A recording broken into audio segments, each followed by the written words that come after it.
हाँ जी मेरे प्यारे बच्चों, जय हिंद। स्वागत है आप सभी का कैरियर एकेडमी कुंडा के इस प्यारे से यूट्यूब प्लेटफॉर्म पर। तो आज हमारे पास छठा दिन हमारी सीरीज का और आज हमारे पास लेक्चर नंबर 6। आज लेक्चर नंबर 6 में हम लोग क्लास 12 फिजिक्स में बात करने वाले हैं बल आघूर्ण के बारे में। बल आघूर्ण को इंग्लिश में हम लोग बोलते हैं टॉर्क। टॉर्क क्या होता है, टॉर्क का मात्रक क्या होता है, टॉर्क की डायमेंशन क्या होती है, इसको पढ़ने के साथ साथ में ये भी तो मेन पढ़ना ही है कि टॉर्क होता क्या है। जो टॉर्क होता है, जो बल आघूर्ण होता है, ये यहाँ पर तो फिजिक्स में है, बट इसके साथ साथ में हमारे जीवन में भी बहुत जगहों पर ये अप्लाई होता है कि टॉर्क क्या है, कैसे काम करता है, कोई चीज क्यों घूमती है, कैसे दो बल कार्य करते हैं जो अपोजिट डायरेक्शन में होते हैं।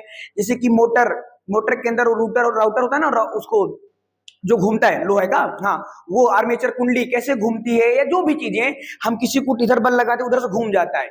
इन सभी चीजों के बारे में आज हम बात करने वाले हैं। और उस टॉपिक का नाम क्या है, बल आघूर्ण नाम है, जिसे हम लोग इंग्लिश में क्या बोलते हैं, टॉर्क बोलते हैं। और यहाँ बहुत प्यार से हमारे शशांक भाई ने इमेज लगाया हुआ है। टाउ बराबर क्या होता है, F इंटू डी। टाउ बराबर क्या होता है, F इंटू डी। एक फॉर्मूला और होता है, कार्य बराबर बल गुणे विस्थापन, W बराबर F इंटू डी। बट वहां पे D का मतलब डिस्प्लेसमेंट होता है और यहाँ D का मतलब क्या होता है, दोनों के बीच की दूरी। अभी हम समझेंगे इसी क्लास में क्या होता है। तो हम अपनी क्लास को कंटिन्यू करते हैं आगे। और आपको ये क्लास भाई डेली शाम को 7 बजे मिलती है, आप सबको पता भी है। हालांकि जो क्लास है आपकी, ये क्लास डेली आपको मिलती कितने बजे, 7 बजे। कहाँ पे मिलती है, कैरियर एकेडमी कुंडा पे। तो डेली आपको 7 बजे लाइव आना है और क्लास को अटेंड करना है। तो यही आपके लिए नोटिफिकेशन है। और चीजों को अगर आपको चाहिए तो उसके लिए आप टेलीग्राम पे जुड़ सकते हो। चलो आगे बढ़ते हैं। तो आज क्लास में हम लोग बात करने वाले हैं, आज हमारे पास जो 100 टॉपिक हम लोगों ने उठाए हैं, उन 100 टॉपिक में से आज है, उन टॉपिकों में से टॉपिक नंबर हमारा है 7। टॉपिक नंबर क्या है, 7। और टॉपिक है टोटल कितने, 100। तो इसके पहले हमने 6 टॉपिक पढ़ लिया है पूरा सीरीज में, पूरा एकदम बढ़िया तरीके से। तो अगर आपने उनको नहीं देखा तो आप उन्हें जरूर देखो भाई, ठीक है। क्यों, क्योंकि वो आपकी एग्जाम के लिए बहुत ही ज्यादा इंपॉर्टेंट है। पूरी बुक से, पूरे जो आपके चैप्टर्स हैं, 14 चैप्टर अकॉर्डिंग टू एनसीईआरटी, उसमें से 100 टॉपिक को मैंने छांट करके एकदम बढ़िया से सजा करके मैं पढ़ा रहा हूँ एक एक क्लास, ठीक है। चलो, तो आज का जो मेन टॉपिक है, मेन टॉपिक का पूरा नाम ये रहा, क्या है, एक समान विद्युत क्षेत्र में विद्युत द्विध्रुव पर लगने वाला बल आघूर्ण, या कई जगहों पे लिखा होता है बल युग्म आघूर्ण। तो हम लोग इसी के बारे में बात करने वाले कि बल युग्म क्या होता है, बल युग्म आघूर्ण क्या होता है, बल आघूर्ण क्या होता है, ठीक है। सबसे पहले थोड़ा सा हम टॉपिक को डिस्कस करते हैं। बोल रहा है कि एक समान विद्युत क्षेत्र, तो हमारे पास यहाँ पे एक समान इलेक्ट्रिक फील्ड होने वाला है। और उस इलेक्ट्रिक फील्ड में हम लोग क्या रखने वाले हैं, एक रखने वाले विद्युत द्विध्रुव, जिसको हम लोग बोलते हैं इंग्लिश में इलेक्ट्रिक डाइपोल। इलेक्ट्रिक डाइपोल को रखेंगे और उस इलेक्ट्रिक डाइपोल के ऊपर क्या लगेगा, टॉर्क लगेगा। क्या लगेगा, टॉर्क। इसको अंग्रेजी में क्या बोलते हैं, टॉर्क, TORQE, टॉर्क।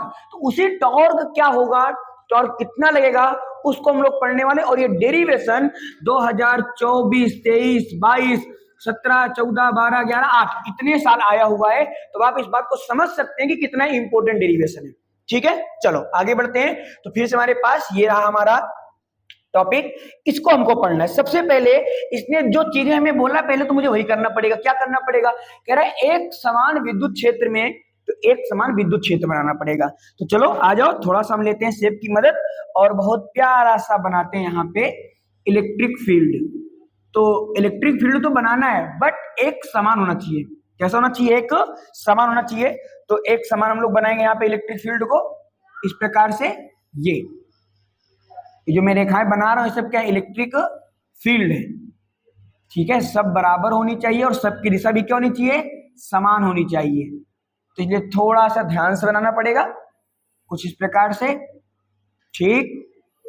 आप लोग भी चाहें तो जब मैं डायग्राम वगैरह बनाऊं ना, तो आप लोगों को ध्यान से देखा करो, समझा करो कि सर क्या कर रहे हैं, सर की क्या अप्रोच है ये सब करने की, ठीक है। चलो, तो हमारे पास यहाँ पे मैंने ये क्या बना दिया, इलेक्ट्रिक फील्ड लाइंस। ये सब क्या है, इलेक्ट्रिक फील्ड लाइन से। तो इनको मैं थोड़ा सा लिख देता हूं यहाँ पे, इसको मैं लिखता हूं ई से, इसे लिखता हूं ई वेक्टर से। तो ई का मतलब क्या होता है, इलेक्ट्रिक फील्ड लाइंस। ई का मतलब क्या, इलेक्ट्रिक फील्ड लाइंस है। अब सुनो ध्यान से, यहाँ पे जो इलेक्ट्रिक फील्ड लाइंस है वो कैसा है, वो है यूनिफॉर्म। कैसा है, यूनिफॉर्म है। तो यूनिफॉर्म का मतलब होता है एक समान। यूनिफॉर्म का मतलब क्या होता है? एक समान होता है। जबकि यूनिफॉर्म का मतलब एक समान आखिर है क्या एक समान? इसको जरा समझो। देखो बाबू ध्यान सुनना, यहाँ पे जो हमारे पास विद्युत क्षेत्र है जिसको हम लोग इंग्लिश में बोलते हैं इलेक्ट्रिक फील्ड, ये एक प्रकार की वेक्टर क्वांटिटी है। कैसी क्वांटिटी है? वेक्टर क्वांटिटी है। देखो भाई, मैं एक ही टॉपिक लेके आया हूं इस वीडियो में, लेकिन उस टॉपिक में एक एक पॉइंट आपको डिस्कस करूंगा कि क्यों कैसे हो रही चीजें। तो अगर आप भी अपने कंसेप्ट को अच्छा और एकदम स्ट्रांग बनाना चाहते हैं तो आप बहुत प्यार से चीजों को देखा करो और सुना करो और समझा करो, तब जाके चीजें हो पाएंगी। अगर आप मेरे साथ साथ में उतारते रहोगे तो नहीं हो पाएगा। हाँ, आपको कहीं लगे तो उतार सकते हो, बट अगर आपको टॉपिक जैसे यहाँ पे समझो, ये सब आपको ध्यान देना, उतारना नहीं है। चलो, तो ये वेक्टर हो गया। अब अगर हमारे पास कोई वेक्टर क्वांटिटी होती है उसमें दो चीजें तो मुख्य रूप से होंगी, एक परिमाण और एक दिशा, एक मैग्नीट्यूड और एक डायरेक्शन। तो इसका जो मैग्नीट्यूड होगा, जो डायरेक्शन, तो अगर मैं कहीं पर बोलूं कि वो क्या है? एक समान है। क्या है? एक समान। तो इसका मतलब कि इसका जो क्या होगा? मैग्नीट्यूड। क्या होगा? मैग्नीट्यूड। मैग्नीट्यूड का मतलब क्या होता है? परिमाण। क्या होता है? परिमाण। अब तुम हिंदी मीडियम से हो तो इसका मतलब ये नहीं कि तुमको ये सब भी हिंदी में ही बार बार बोले, इंग्लिश भी बोली जा सकती है ना। तो इस बात का अगर आपको बुरा लगता है तो बिल्कुल लगे, कोई दिक्कत नहीं हमें। मैग्नीट्यूड। दूसरा हमारे पास क्या आता है? डायरेक्शन। तो यहाँ पे क्या लिखेंगे? डायरेक्शन। तो ये हमारे पास आ गया, डायरेक्शन आ गया। तो ये जो इसका मैग्नीट्यूड होता है भाई और जो इसका डायरेक्शन होता है, ये दोनों क्या होने चाहिए? बराबर होने चाहिए हर बिंदु पे। क्या होना चाहिए? बराबर। तो उसको बोलेंगे एक समान। क्या बोलेंगे? एक समान। जरा यहां देखो, हो सकता है थोड़ी बहुत लाइनें तिरछी हो गई हो, समझ सकते हो मेरी बात को, बट सब लाइनें सीधी होनी चाहिए। यहाँ पे जो लाइन है, यहाँ पे जो लाइन है, ये सभी लाइनें उधर को जा रही हैं। इसका मतलब सबकी जो डायरेक्शन है वो एक तरफ है और सबका परिमाण। देखो बाबूजी, जैसे मैंने बोला ना, ये एक तीर मैंने बनाया, एक तीर मैंने यहां बनाया, तो ये जो तीर होती है ना, तीर, इस तीर का यहां से लेके यहां तक वाला जो भाग होता है ना, वो क्या होता है? परिमाण होता है। क्या होता है? परिमाण। अगर एक शब्द में बोलूं क्या होगा कि अगर तीर की लंबाई ज्यादा तो उसका परिमाण ज्यादा, तीर की लंबाई कम तो उसका परिमाण कम। लेकिन अगर तीर की लंबाई बराबर तो उनका परिमाण भी बराबर। तो यहाँ पे जो मैग्नीट्यूड है, परिमाण, और जो डायरेक्शन, सबकी क्या है? बराबर। इसलिए इसको बोलेंगे एक समान विद्युत क्षेत्र। हट जा भाई मच्छर, परेशान ना कर। क्या बोलेंगे? एक समान मच्छर बोलेंगे। यार, एक समान विद्युत क्षेत्र बोलेंगे, मच्छर नहीं, एक समान विद्युत क्षेत्र बोलेंगे। अब क्या कह रहा है हमको? ये कह रहा है कि एक समान विद्युत क्षेत्र, चलो पहले यहाँ जाओ, एक समान विद्युत क्षेत्र में विद्युत द्विध्रुव को रखना है। तो यहाँ पे सबसे पहले में क्या रखना पड़ेगा? विद्युत द्विध्रुव। चलो, तो हम लोग बनाते हैं इलेक्ट्रिक डाइपोल। तो इस वाले एरो का प्रयोग करते हैं। सबसे पहले बनाते हैं सर्कल। ठीक है, बहुत प्यारा डायग्राम बनाऊंगा मैं, इतना प्यारा कि मैंने अपने जीवन में कभी नहीं बनाया होगा। कलर लेते हैं रेड, रेड रेड। तो एक यहां पे मैंने मान लिया, एक मैंने यहां पे मान लिया, है ना। और यहाँ पे जो है वो क्या है? हमारे पास माइनस चार्ज है और यहाँ पे हमारे पास क्या है? प्लस चार्ज है। आप कहीं पर कोई मान सकते हो, कोई दिक्कत नहीं है। उसके बाद लाइन खींचनी, इसको मिला देते हैं क्योंकि डाइपोल बनाना है। तो इसको मैं यहां से इस प्रकार से ऐसे दोनों को मैं मिला दूंगा। तो ये हमारे पास क्या हो जाएगा? डाइपोल बन जाएगा। क्या बन जाएगा? डाइपोल बन जाएगा, मतलब द्विध्रुव बन जाएगा। इनके बीच की जो दूरी है ना, मैंने माना इसके बीच की दूरी क्या है? 2l है। क्या है? 2l है। तो यहां से यहां तक की बीच की दूरी 2l है। अब देखो, कुछ बातें आपको पता होनी चाहिए। मैंने आपको बता रखा था लास्ट की क्लास में कि अगर हमारे पास प्लस चार्ज होगा तो उसके कारण जो बल की दिशा होती है वो विद्युत क्षेत्र की दिशा में होती है। माइनस चार्ज होगा तो उसके कारण जो विद्युत क्षेत्र की दिशा, जो विद्युत बल की दिशा होती है वो विद्युत क्षेत्र की विपरीत दिशा में होती है। तो यहाँ पे उन सभी चीजों को भी मैं यूज करने वाला हूं। सुनो ध्यान से, क्या कह रहा है? एक समान विद्युत क्षेत्र में, तो मैंने एक समान विद्युत क्षेत्र लिया, विद्युत द्विध्रुव पर तो विद्युत द्विध्रुव ले लिया, लगने वाला बल आघूर्ण। अब पूरी की पूरी कहानी इस शब्द के ऊपर आके अटक गई कि बल आघूर्ण क्या है। सुनना, बहुत आसान से बताऊंगा। सपोज दैट ये मेरा टैबलेट है। अगर ये टैबलेट ऐसे रखा है मान लो, और मान लो टैबलेट ऐसे रखा है, ठीक है, और इस टैबलेट का एक, इसकी मान लो एक इसका ये वाला, मतलब इसकी कोर हो गई है, इसका साइड हो गया, और एक साइड ये वाला हो गया। अगर इन दोनों साइडों पे क्या लगे? फोर्स लगे। क्या लगे? फोर्स। फोर्स कैसे लग रहा है? इस वाली साइड पे बाहर क्यों लग रहा है? उधर जा रहा है बल, और इस वाली साइड पे इधर बल लग रहा है, ऐसे करके। तो जब ऐसे बल लगेगा, देखो ये क्या हो रहा है? घूम रहा है। क्या हो रहा है, घूम रहा है। अगर देखो आप लोग ऐसे अगर दिख रहा होगा आपको ऐसे, तो एक बल नीचे, एक बार देखो ये क्या हो रहा है, घूम रहा है। तो कहीं पर अगर क्या लगेगा, टॉर्क, क्या लगेगा, टॉर्क लगेगा, बल आघूर्ण लगेगा, तो वो चीजें क्या होंगी, घूमेंगी, क्या होंगी, घूमेंगी। तो यहां पर देखो, अगर ये मेरे पास प्लस चार्ज है तो इसके कारण जो इलेक्ट्रिक फील्ड होगा वो कहां आएगा, वो आएगा विद्युत क्षेत्र की दिशा में, मतलब कि बाहर की ओर, मतलब कि कुछ इस प्रकार से आएगा। बोलते नहीं कह रहे डॉट डॉट वाली नहीं है, चलो इसको लेते हैं फिर। तो इसमें इलेक्ट्रिक फील्ड कहाँ आएगा, बाहर की ओर, वो इस प्रकार से आएगा बल। और इस वाले पॉइंट पे क्या लगेगा बल, वो विपरीत दिशा में आएगा, मतलब इस दिशा में आएगा। आई होप इतनी बात हमारी समझ में आई होगी। सवाल आ रहा है बल लग क्यों रहा है। देखो यहां पर जो बल लगा उसका नाम मैंने बोल दिया F, यहां पर जो बल लगा उसका भी नाम मैंने क्या बोल दिया, दोनों बल क्या है, बराबर है। अब कहानी सुनना, यहां पर विद्युत क्षेत्र है, मैं यहाँ पे एक डाइपोल को लाकर रखता हूं, तो उस डाइपोल के ऊपर क्या लगता है, फोर्स। सवाल आता है क्यों लगेगा, खुद सोचो ना यार भाई।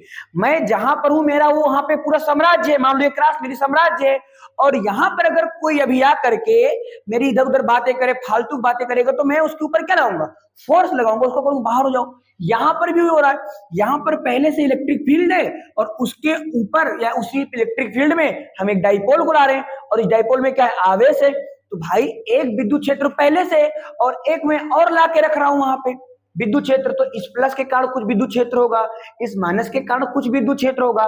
तो इन विद्युत क्षेत्र, इनका विद्युत क्षेत्र और पहले से विद्युत क्षेत्र, तो दोनों विद्युत क्षेत्र में बल लगेगा, क्या लगेगा, बल लगेगा। और ये वाला विद्युत क्षेत्र ये चाहता है कि इसको मैं, ये बोल रहा है कि भाई देखो अगर तुमको रहना है हमारे विद्युत क्षेत्र में तो हमारे हिसाब से रहो। मान लो मैं क्लास को पढ़ा रहा हूं और कोई बच्चा आला बाला कर दे, तो मैं उसको क्या करूंगा, उसको डांटूंगा कि मेरी क्लास में बैठना है तो मुझसे शांति होकर पढ़ना पड़ेगा आपको, एकदम शांत पूर्वक। और मान लो नहीं मानेगा तो क्या करूंगा, बाहर उसके ऊपर फोर्स लगा दूंगा। यहाँ पर भी क्या हो रहा है, इसका इलेक्ट्रिक फील्ड है, ये यहाँ पे आ रहा है, इलेक्ट्रिक फील्ड इस पे क्या लगा रहा है, फोर्स लगा रहा है। और कह रहा है अगर तुम मुझसे मेरे कहने पर तुम मेरी दिशा में आ गए तो मैं आपके ऊपर फोर्स नहीं लगाऊंगा, लेकिन अगर नहीं आए तो मैं तुम्हारे पर क्या लगाऊंगा, फोर्स। और उसी फोर्स का नाम क्या है, बल आघूर्ण। सर फोर्स था तो बल होना चाहिए, आघूर्ण क्यों रख दिया गया, आघूर्ण इसलिए रखा गया जब कोई चीज घूमे, जब कोई चीज घूमे अपने एक्सिस पे उसको बोलते हैं आघूर्ण। क्या बोलते हैं, आघूर्ण। तो इसका मतलब ऐसे से क्या करेगा, घूमेगा। अभी देखना ऐसे जैसे चक्री नाचते ना वैसे इसको नचाऊंगा अभी। चलो तो ये हमारे पास हो गया।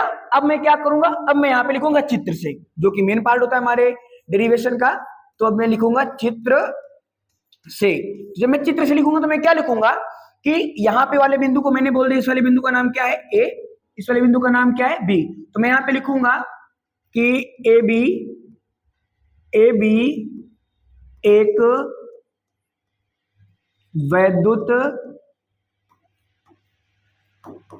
ए बी एक वैद्युत द्विध्रुव, आघूर्ण भी बोल सकते हैं आप, नहीं तो वैद्युत द्विध्रुव है।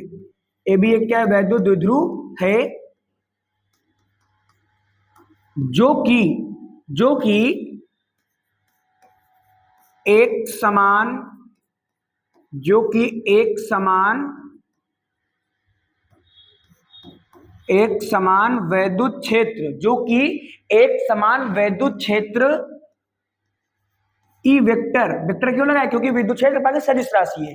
जो एक समान विद्युत क्षेत्र ई वेक्टर में थीटा कोण, तो सर थीटा तो कहीं है नहीं, मान ले भाई ये वाला एंगल आप इसे मान ले, ये क्या है, थीटा है, जो कि विद्युत क्षेत्र में थीटा कोण पर रखा है, थीटा कोण पर रखा है, जिससे या जिस कारण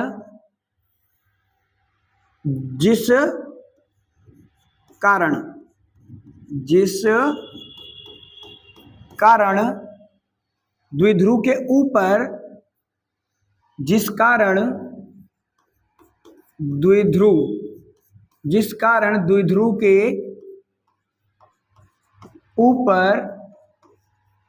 द्विध्रुव के ऊपर एक बल युग्म आघूर्ण कार्य कर रहा है, एक बलयुग्म आघूर्ण कार्य कर रहा है। अभी बताऊंगा बलयुग्म आघूर्ण क्या है, जिसका मान हमें ज्ञात करना है, जिसका मान हमें ज्ञात करना है, जिसका मान हमें ज्ञात करना है। तो यहाँ पे जो लगा ना डाइपोल और टॉर्क लगा, उसका क्या ज्ञात करना है? मान ज्ञात करना है। सर आपने सब कुछ तो ठीक लिखा, यहाँ पे युग्म क्यों लिख दिया? युग्म का मतलब क्या होता है? जोड़ा। जैसे शादी हस्बैंड वाइफ का क्या होता है? जोड़ा होता है। तो उसी प्रकार से यहाँ पे दो बल लग रहे हैं, एक है एफ और एक ये भी क्या है? एफ है। दोनों का मान बराबर, इसलिए मैंने किसी को अलग अलग नहीं माना। तो ये एफ है तो ये भी एफ होगा, अगर ये F1 होगा तो वो भी F1 होगा। अलग अलग मानने कोई मतलब नहीं, क्योंकि दोनों बल क्या है? बराबर है। दूसरी बात, यहाँ पे युग्म का मतलब क्या? जोड़ा। तो यहाँ पे दो बल कार्य कर रहे हैं ना, एक बल हमारे पास यहाँ पे कार्य कर रहा है, एक बल हमारे पास यहाँ पे कार्य कर रहा है। तो ये जो दोनों बल हैं, इनको जब जोड़ा के बारे में बात करेंगे तो उनको बोलेंगे युग्म। क्या बोलेंगे? युग्म बोलेंगे। तो इसलिए हमको क्या निकालना है? बल युग्म आघूर्ण निकालना है। क्या निकालना है? बल युग्म आघूर्ण। चलो अब आगे चैप्टर आगे पेज पे चलते हैं। तो बल युग्म आघूर्ण सुनना ध्यान से। तो बल युग्म आघूर्ण का सबसे पहले हमको सूत्र पता होना चाहिए। तो बल युग्म आघूर्ण का मैं सूत्र लिख रहा हूं। बल युग्म आघूर्ण बराबर होता है बल गुणे बलों के बीच लंबवत दूरी। बल गुणे बलों के बीच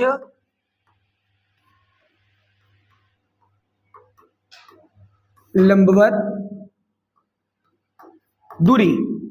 ये क्या बला है? ये सब ये सूत्र है, अभी इसको आपको याद रखना है बस। ये क्या हमारे पास सूत्र है, और इसको आपको सिर्फ अभी के लिए 2 मिनट के मौन होकर के मान लेना है कि सर जो पढ़ा रहे कुछ अच्छा ही पढ़ा रहे होंगे, है ना। तो समझ में ना आ रहा हो तो ऐसा मत सोचना कि मैं गंदा पढ़ा रहा हूँ। मैं समझ, अगर पढ़ा रहा हूँ समझ में नहीं आ रहा तो इसका मतलब आपके पास बुद्धि कम है। चलो तो हम लोग आगे बढ़ते हैं। आगे मैंने क्या देखा कि यहाँ पे क्या लगा? बल। तो बल क्या है? एफ है। अब यहाँ पे क्या रहा है? बलों के बीच लंबवत दूरी। सूत्र में देखो क्या रहा है? बलों के बीच लंबवत दूरी। इसको जरा समझते हैं हम लोग, सुना ध्यान से। तो इस वाले पॉइंट पर एक फोर्स उस डायरेक्शन में लग रहा है, इस वाले पॉइंट पर एक फोर्स इस डायरेक्शन में लग रहा है। मैं क्या कर रहा हूं? मैं इन बलों की बना रहा हूं क्रिया रेखा। क्या बना रहा हूं? क्रिया रेखा। अब एक क्रिया रेखा क्या है? अरे बताता हूं भाई, बताता हूं, सुधर रुक जा। तो इसकी ये क्या हो गई? क्रिया रेखा।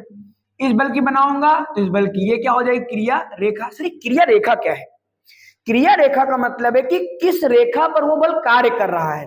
अगर मैं देखूं तो ये बल इस रेखा पर कार्य कर रहा है, तो जिस रेखा पर कार्य करता है उसको बोलते हैं क्रिया रेखा। अच्छा ठीक है, ये क्रिया रेखा, ये भी क्रिया रेखा। उसके बाद इस क्रिया रेखा के बीच की दूरी, तो इस क्रिया रेखा के बीच की दूरी ये वाली जो भुजा है ये हमको बताएगी। ये भुजा क्या बताएगी? दोनों के बीच की दूरी। और दोनों क्या लंबवत है। कैसे लंबवत है? देखो ऐसे लंबवत है। यहां पर एंगल कितना बना? 90। यहां पर एंगल कितना बनेगा? 90। ये क्या है? लंबवत है। क्या है? लंबवत। तो इसी जो लंबवत है मैंने भुजा खींची है ना, अगर मैं बोलूं कि ये क्या है? ओ है, इस वाले पॉइंट को, तो ये OB का मान हमें क्या करना है? ज्ञात करना है। OB का मान क्या करना है? ज्ञात करना है। आगे बढ़ो। तो अब OB का मान, अब यहां पर जो मैंने सूत्र लिख दिया आपको, इस सूत्र में टाउ बराबर क्या हो गया? बल युग्म आघूर्ण। इसको हम लिखते हैं टाउ से, पहले लिख देता हूं। इसको हम लोग किसे लिखते हैं? टाउ से। तो ये टाउ है। टाउ बराबर बल, बल को लिखते हैं एफ से, तो एफ हो गया। और कह रहा है बलों के बीच लंबवत दूरी। तो बलों के बीच लंबवत दूरी का मतलब क्या हुआ? ये OB। OB क्या है? बलों के बीच लंबवत दूरी। तो मैं यहाँ पे लिखूंगा OB। चलो यहां तक कोई तकलीफ नहीं है, होनी भी नहीं चाहिए। तो ये हमारे पास मेन फॉर्मूला बन के आ जाएगा। लेकिन प्रॉब्लम हमारे साथ में ये है पिराबोलम। प्रॉब्लम है पिराबोलम, जो भी है ये हमारे पास में कि इसका मान नहीं पता। तो अब हमारा मेन काम क्या होगा? इस वाले त्रिभुज में से इस वाली भुजा का मान निकाला। देखो त्रिभुज AOB में, त्रिभुज AOB में, तो मैं यहां लिख सकता हूं क्या कि त्रिभुज AOB में, जब मैं त्रिभुज AOB में जाऊंगा तो मैं यूज कर रहा हूं यहां पर sine theta. Sine theta, sine theta बराबर क्या होता है? लंब बटे कर्ण। तो साइन थीटा बराबर होता है लंब बटे कर्ण, परपेंडिकुलर अपॉन हाइपोटेनियस, इंग्लिश में बोलते हैं। आ जाओ। तो यहां पे अगर मैं बात करूं तो ये थीटा, तो थीटा के सामने वाली भुजा क्या है? लंब। तो लंब कौन है? OB। लंब कौन है? OB। ये लंब है और ये क्या बनेगा? कर्ण बनेगा। सिंपल सी बात है, जो बड़ी भुजा होती है वो क्या होती है? कर्ण। तो यहां पर लंब का मान कौन है? लंब का मान हमारे पास है OB। और कर्ण का मान कौन है? कर्ण का मान है 2L। देखो कर्ण का मान कितना है यहाँ पे हमारे पास, ये यहाँ से यहाँ तक 2l है। अब मैं क्या करने वाला हूं, यहां से मैं OB का मान चाहिए ना हमको, तो OB को एक तरफ, बाकी सारे पद को एक तरफ, तो यहाँ पे हो जाएगा OB इज इक्वल टू, देखो इसको तो हटा दे, कोई मतलब नहीं, 2l, तो 2l के इसमें गुणा मारोगे तो ये हो जाएगा हमारे पास 2l साइन थीटा। क्या हो जाएगा, 2l साइन थीटा हो जाएगा, तो ये हमारे पास आ जाएगा OB का मान। ठीक है, तो जो OB का मान वो कितना है, 2l साइन थीटा है, तो ये हो गया 2l साइन थीटा। यहाँ पे आयो, अब यहाँ मैं क्या लिखूंगा, टाउ इक्वल टू एफ, तो एफ ही रहेगा, गुणे OB का मान कितना आया, OB का मान आया, चलो थोड़ा सा इसमें बदलाव करते हैं। यहाँ पे जो एफ है, तो एक फॉर्मूला आपने पढ़ा विद्युत क्षेत्र का, E बराबर एफ अपॉन क्यू, E बराबर एफ अपॉन क्यू, एकांक आवेश पे लगने वाले विद्युत बल को विद्युत क्षेत्र की तीव्रता कहते हैं। यहां से अगर मैं एफ का मान निकालूं तो एफ बराबर क्या हो जाएगा, ई क्यू, एफ बराबर क्या हो जाएगा, ई क्यू, और यही हमको यहाँ पे क्या करना है, यूज करना है। तो जहां पे एफ लिखा है वहां पे मैं ई क्यू लिख सकता हूँ, तो ये मेरे पास हो जाएगा ई इंटू क्यू और इंटू क्या हो जाएगा OB, और OB का मान कितना है 2l साइन थीटा, तो मैं यहाँ पे क्या रख दूंगा 2l साइन थीटा लिख दूंगा। अब चलो टाउ बराबर E Q 2l sine theta, मैं इसको थोड़ा सा सीक्वेंस लिख रहा हूँ, क्या लिख रहा हूँ, देखो ई गुड़े क्यू को लिख रहा हूँ, मैं इसको लिख रहा हूँ क्यू, अच्छा भाई चलो इसको मैं लिख रहा हूँ Q into 2l into sine theta, Q into 2l sine theta. देखो अब ध्यान से, यहां पे जो मैंने इसको लिखा क्यू इंटू 2l, सुना ध्यान से, P बराबर क्या होता है, Q इंटू 2l, अरे वैद्युत द्विध्रुव आघूर्ण क्या होता है, P बराबर Q इंटू 2l, तो यहाँ पे मैं क्या लिख सकता हूँ P, तो हो जाएगा मेरे पास टाउ बराबर E into P into sine theta, क्या हो जाएगा साइन थीटा। अगर मैं एक बार लिखना चाहूं तो इसको लिखूंगा टाउ बराबर PE साइन थीटा, टाउ बराबर PE साइन थीटा। समझ में आई मेरी बात, ठीक है, हो गया टाउ बराबर PE साइन थीटा हो गया। अब यहां पर ये कहानी समाप्त नहीं होती है, ये मेन सूत्र तो यही है, ठीक है, सूत्र हमारा यही है, लेकिन ये कहानी यहाँ नहीं समाप्त होती है, कहानी अभी और आगे जाएगी, और उस कहानी में हमको इसका वेक्टर फॉर्म निकालना पड़ेगा, इसके स्पेशल कंडीशन निकालनी पड़ेंगी, और फिर हम प्यारे प्यारे एक दो सवाल लगा लेंगे, टॉपिक हमारा क्या हो जाएगा, क्लियर हो जाएगा। आ जाओ, तो यहाँ पे हमारे पास क्या आता है, फॉर्मूला में एक बार और लिख देता हूं, टाउ बराबर P साइन थीटा, टाउ बराबर P साइन थीटा आता है। अगर मैं बोलूं कि टाउ क्या है, मतलब जो विद्युत द्विध्रुव आघूर्ण है, सॉरी जो बलयुग्म आघूर्ण है वो क्या है, अदिश राशि की सदिश राशि, तो आप बोलेंगे जो टाउ एक प्रकार की सदिश राशि है, वेक्टर क्वांटिटी है। क्यों वेक्टर क्वांटिटी, अभी जरा देखो, क्योंकि यहाँ पे क्या आया साइन, क्या आया है साइन, सर साइन आएगा तो वेक्टर होगा जी, साइन आएगा तो वेक्टर होगा, तो सर कॉस आएगा तो अदिश हो जाएगा, स्केलर हो जाएगा। क्यों, देखो जरा ध्यान से, यहाँ पे अगर मैंने आपको एक चीज याद हो तो A vector dot B vector बराबर फॉर्मूला होता है A B cos theta, A B cos theta, एक होता है A vector cross B vector बराबर होता है ए बी साइन थीटा, क्या होता है ए बी साइन थीटा होता है।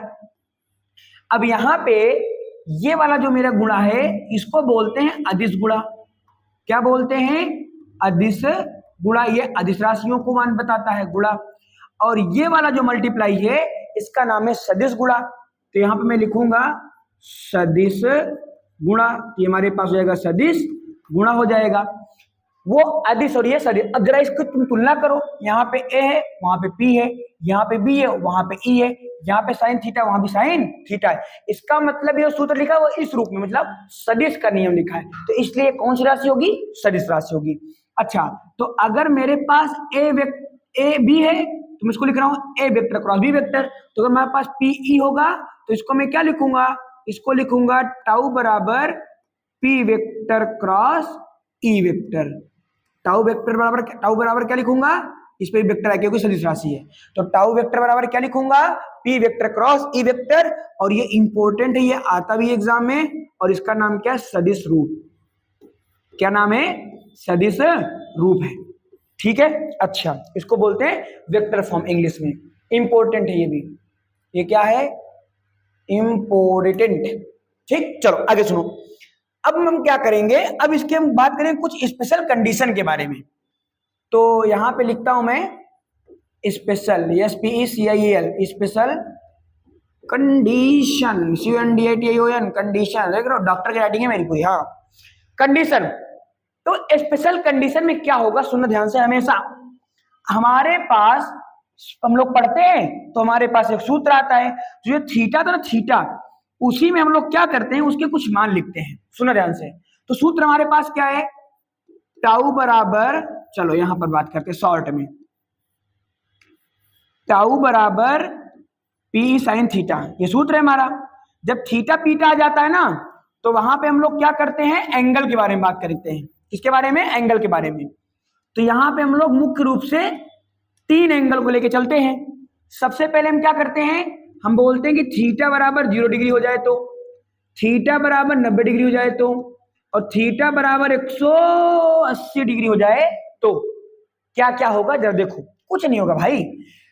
थीटा पे एक बार कितना रखना, 0, चलो रखो। तो यहां पे हमारे पास हो जाएगा टाउ बराबर पीई साइन थीटा, मैं लिख दिया टाउ बराबर पी साइन थीटा।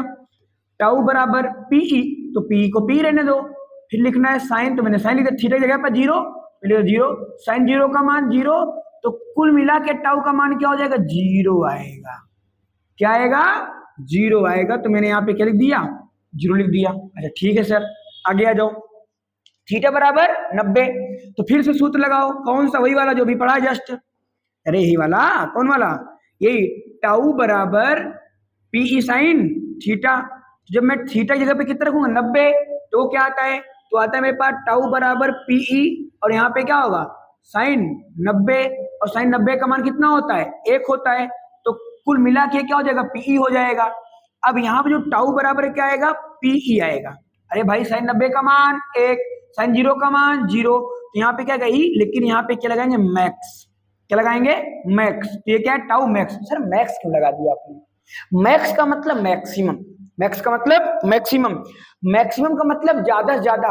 सर ये ज्यादा होता कैसे लगा दिया, सुनो भैया, ज्यादा का मतलब ये हुआ कि अगर हमारे पास साइन थीटा है, हमारे पास साइन थीटा है, तो साइन थीटा में 90 डिग्री पर जो मान आता है वो आता है सबसे अधिकतम, सबसे अधिकतम।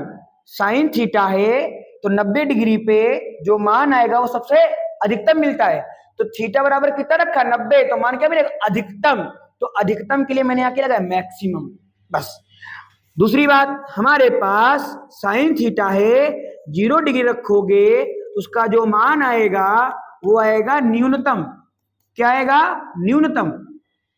तो इसका मतलब ये वाला मान क्या है, मिनिमम। यस, ये वाला मान क्या है, मिनिमम है। यहाँ पे आ जाओ जरा। अच्छा, ये मतलब कि जब थीटा बराबर 0 हो जाएगा ना, तो उसके ऊपर कोई बल कार्य नहीं करेगा। देखो बल का मान क्या रहा है, 0, और जब 90 डिग्री रख दोगे ऐसे एकदम 90 लंबवत, तो उसके ऊपर ज्यादा बल कार्य करेगा।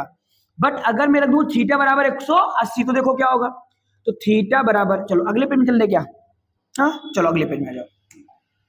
अगले पेज में हमें यहाँ पे क्या देखते हैं, मान लिया कि थीटा बराबर 180 डिग्री, तो थीटा बराबर 180 रखोगे तो साइन 180 का मान तुमको पता है कितना होता है, कितना होता है, 0 होता है। कितना होता है, 0 होता है। cos 180 का मान कितना होता है, -1 होता है। अब सुन ध्यान से यहाँ पे, अब ये सूत्र होता है हमारे पास टाउ बराबर पीई साइन थीटा, टाउ बराबर पीई साइन थीटा, टाउ बराबर पीई, थीटा जगह पे 180, तो हो जाएगा हमारे पास साइन 180, और साइन 180 का मान 0, तो पूरा मान 0।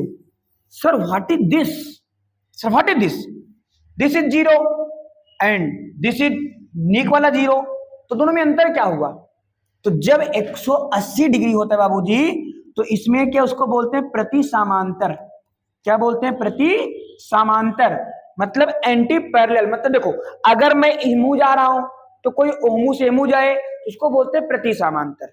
क्या बोलते हैं, प्रति समांतर। चलो 2 मिनट समय बताता हूं सबको। देखो अगर दिशा क्या रहेगी, समान, दिशा क्या रहेगी, समान, तो वहां पे जो कोण बनता है ना, हमेशा जो कोण बनता है उसका मान हमको मिलता है 0 डिग्री। क्या मिलेगा, 0 डिग्री। देखो मान लो इधर एक एरो ऐसे जा रहा है, इधर एक एरो ऐसे जा रहा है, तो इन दोनों के बीच में जो कोण होगा ना, कोण, उसका मान क्या होगा, 0। क्यों होगा 0? क्योंकि दोनों एक ही दिशा में है। अच्छा, तो इसका मतलब ये क्या कहलाएगा? समांतर कहलाएगा। क्या कहलाएगा? समांतर कहलाएगा। पहला पॉइंट। दूसरा पॉइंट, पॉइंट नहीं पॉइंट, दूसरा पॉइंट क्या है मेरे पास कि लंबवत हूं। क्या हूं? लंबवत हूं। तो लंबवत का मतलब क्या होता है? थीटा बराबर 90 डिग्री। थीटा बराबर 90। तो अगर एक जाएगा ऐसे तो एक जाएगा वैसे, तो यहां पे एंगल कितना बनेगा? 90 डिग्री। तीसरा बोल रहा है थीटा बराबर 180, तो इसका मतलब उसको बोलते हैं प्रति समांतर। हाँ, क्या बोलते हैं? प्रति समांतर। तो ये हमारे पास प्रति समांतर हो जाएगा। अगर प्रति समांतर है तो जो थीटा का मान होता है वो 180 होता है। कितना होता है? 180। तो अगर एक जाएगा आला तो दूसरा वाला जाएगा, बोलो बोलो, बाला। तो ये क्या हो जाएगा? आला बाला हो जाएगा। तो आला बाला का मतलब यहाँ पे एंगल कितना बनेगा? 180। तो यहाँ पे एंगल कितना बनेगा? 180। तो इसको बोलते हैं प्रति समांतर। तो समांतर प्रति किसी के आगे लग जाता है, उसका मतलब होता है उल्टा। तो प्रति समांतर का मतलब समांतर नहीं हो, उल्टा, ऐसे। नॉर्थ, कोई पूरब तो एक पश्चिम, एक उत्तर तो एक दक्षिण, ये चीजें। ठीक है, समझ में आ रहा है मेरी बतिया? चलो आगे बढ़ो। सवाल नंबर 8वां सवाल पे आ जाते हैं हमारे पास। सवाल एक रखा हुआ है बहुत प्यारा सा, खतरनाक सा। एक सवाल मैं बताऊंगा, अगला सवाल आप लगाएंगे घर से। कह रहा है कि 4 गुणे 10⁻19 कूलम मीटर विद्युत द्विध्रुव आघूर्ण का कोई विद्युत द्विध्रुव इतने परिमाण के एक समान विद्युत क्षेत्र में 30 डिग्री पर संरेखित है, द्विध्रुव पर कार्यरत बल आघूर्ण का परिमाण परिकलित कीजिए, मान ज्ञात कीजिए। ये हमारे पास एनसीईआरटी का 1.10 नंबर का सवाल है। चलो देखते हैं वहां पे क्या सवाल में। देखो कह रहा है कि इतने कूलम मीटर, कूलम मीटर ई का दिया हुआ है, ई दिया वैद्युत द्विध्रुव का मान है, वैद्युत द्विध्रुव का मात्रक है। अरे भैया ये बतावा हो, P बराबर सूत्र का हो तो P बराबर Q इंटू 2L। Q का मात्रक क्या होता है? कूलम। 2L का मात्रक मीटर, तो कूलम इंटू मीटर। ये क्या है? विद्युत द्विध्रुव। तो ये विद्युत द्विध्रुव आघूर्ण का कोई मात्रक कितना, मान कितना दिया है? 4 गुणे 10 माइनस का 9। तो यहाँ पे मैं लिखूंगा टाउ, आजा भाई साफ हो जा। हाँ, तो यहां मैं लिखूंगा किसका मान होगा? P का मान। तो P बराबर हो जाएगा 4 गुणे 10⁻⁹ आघूर्ण कोई वैद्युत द्विध्रुव 5 गुणे 10⁻⁴ न्यूटन बटे कूलम। ये लिखा है न्यूटन कूलम इनवर्स, इसको आप पढ़ सकते हो न्यूटन बटे कूलम। तो ये किसका? विद्युत क्षेत्र का मात्रक है। तो ई का मात्रक कितना दिया है? 5 गुणे 10⁻⁴ न्यूटन बटे कूलम, कूलम इंटू मीटर। कह रहा है विद्युत क्षेत्र की दिशा से 30 डिग्री कोण, तो थीटा बराबर कितना दिया है? 30 डिग्री दिया है। द्विध्रुव पर कार्यरत बल आघूर्ण का मान ज्ञात करो। तो बल आघूर्ण का मतलब क्या ज्ञात करना? टाउ। सिंपल से तो है भाई। तो टाउ बराबर क्या होता है? P sine theta. तो मैंने रख दिया टाउ बराबर P साइन थीटा। अब देखो P का मान कितना है? 4 गुणे 10⁻⁹ तो यहां मैं लिखूंगा 4 गुणे 10⁻⁹ इंटू साइन थीटा। तो ये मैं लिखूंगा साइन, और थीटा का मान कितना है? 30 डिग्री। तो यहाँ पे मैं कितना रखूंगा? 30 डिग्री।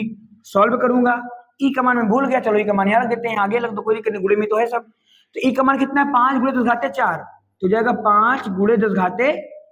देखो अब गुणा करो, 4 गुणे 9 में से, चलो ये गुणा करते सिंपल से यार, 5 चौक क्या हो जाएगा? 20। तो हो जाएगा 20 गुणे 10⁻⁹ 10 प्लस का 4, गुणे में घाते जुड़ती हैं बट यहाँ पे घट जाएंगे क्योंकि एक माइनस और एक क्या है? प्लस।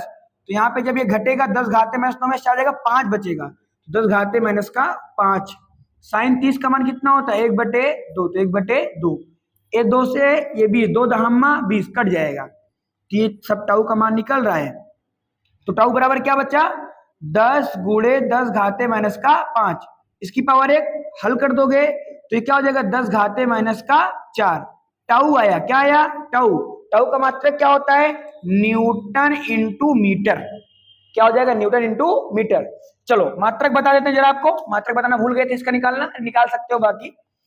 तो कहाँ गया आजो भाई आजो, टाउ बराबर ये। चलो ये हमारे पास फॉर्मूला है ना। अब देखो P का मात्रक क्या है? ये P क्या होता है, वैद्युत ध्रुव। इसका मात्रक क्या होता है, newton into coulomb, Newton into coulomb. Sorry मिट जाना भाई, पूरा मिट गया। देखो P बराबर क्या होता है, सुनो ध्यान से, P बराबर होता है Q इंटू 2L। Q का मात्रक कूलम, 2L का मात्रक मीटर, तो इसका मात्रक क्या हो जाएगा, कूलम इंटू मीटर। E का मतलब क्या होता है, न्यूटन बटे कूलम, तो हो जाएगा न्यूटन बटे कूलम। तो ये कूलम से वाला कूलम काट डाला, न्यूटन इंटू मीटर, तो हो जाएगा इसका मात्रक न्यूटन इंटू मीटर। डायमेंशन में हमें निकाल लेना क्या है, न्यूटन की डायमेंशन होती है mLT पर माइनस का 2 और मीटर की डायमेंशन L, निकालना बाकी का। ठीक है, आगे एक सवाल और है, ये दोस्ती, आ जाओ देखो ये सवाल में क्या है, कह रहा है कि एक, ये सवाल आया हुआ है क्या, ये सवाल 2017 में आया था। कह रहा है एक विद्युत ध्रुव 10⁵5 न्यूटन कूलम, न्यूटन बटे कूलम के विद्युत क्षेत्र में 30 डिग्री कोण पर रखा है और उस पर इतना न्यूटन मीटर का बल कार्य कर रहा है। विद्युत ध्रुव को गणना कर, क्या है भाई, लगा लेना अपना। ठीक है, चलो आज क्लास बढ़ते हैं आगे और हम पहुंचते हैं अपने लास्ट पेज पे। और अगर आपको चाहिए पीडीएफ नोट्स, हैंडरिटन नोट्स, या चाहिए आपको ऑब्जेक्टिव क्वेश्चन की सीरीज, वो सब कुछ आपको अवेलेबल होगा टेलीग्राम चैनल पर। आप प्यार से जाइए और कैरियर एकेडमी कुंडा को ज्वाइन हो जाइए। ठीक है, बस हमको लगी बहुत जोर की प्यास और मैं जा रहा हूं पानी पीने। अपना ख्याल रखे, पढ़ाई करो और मस्त तरीके से मजे में रहो। ठीक है, बाय बाय, टेक केयर, जय हिंद, जय भारत। फिर से बोल रहा हूं पीछे से आके कैमरे के, क्या कि कमेंट करना है बढ़िया बढ़िया और अपने दोस्तों को चैनल के बारे में बताना है, और नहीं तो फिर समझे रहे भाई साहब। हाँ।